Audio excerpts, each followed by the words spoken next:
From the National Newsroom of the Canadian Press, I'm Don Mitchell. Several of the world's most influential nations gathered in South Africa today, reaching consensus on issues like climate change and gender equality, while pushing back on a deal to end the Ukraine-Russia war.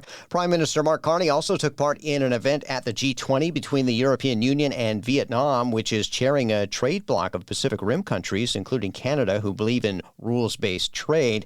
Carney has tried to position Ottawa as a bridge for countries who believe in free trade and reject coercive practices such as U.S. tariffs and Chinese import bans. Meanwhile, U.S. President Donald Trump is not at the G20 summit after ordering a boycott, insisting South Africa enables anti-white violence.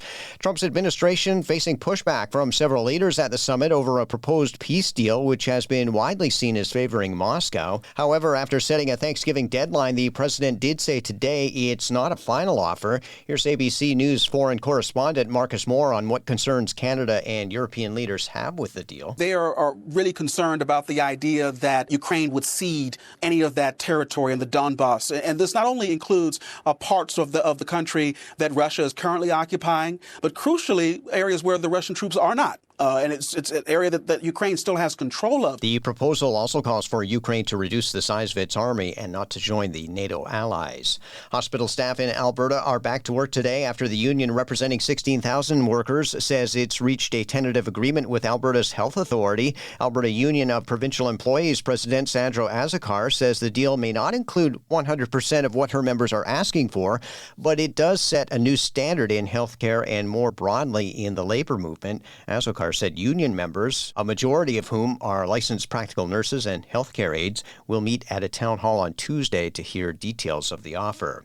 The Federation representing family doctors in Quebec has launched a legal challenge against a new law that sets physician pay according to performance metrics. The Federation filed its appeal for judicial review yesterday, seeking to have the law suspended until a hearing can take place. Bill 2 has been in place since late October and ties salaries to the number of patients served and the degree of vulnerability.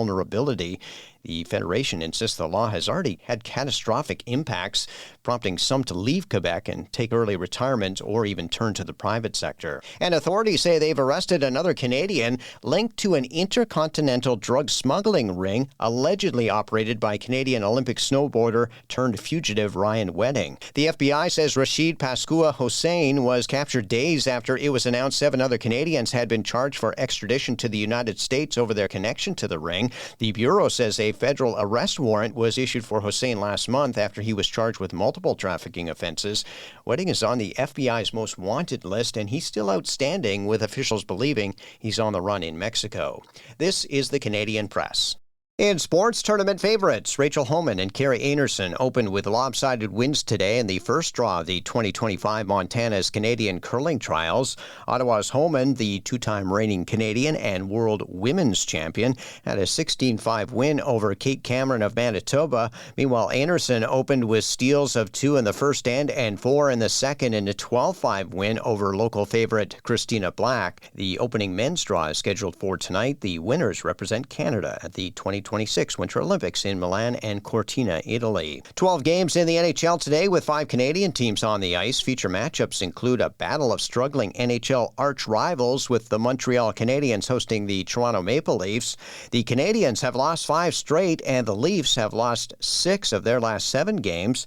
Meanwhile, Montreal forward Florian Xhekaj will make his NHL debut. He's the younger brother of bruising Habs defenseman Arber Xhekaj. From the Canadian Press, I'm Don Mitchell. Thanks for listening. Don't forget to follow and subscribe. For more of today's top stories, visit thecanadianpressnews.ca.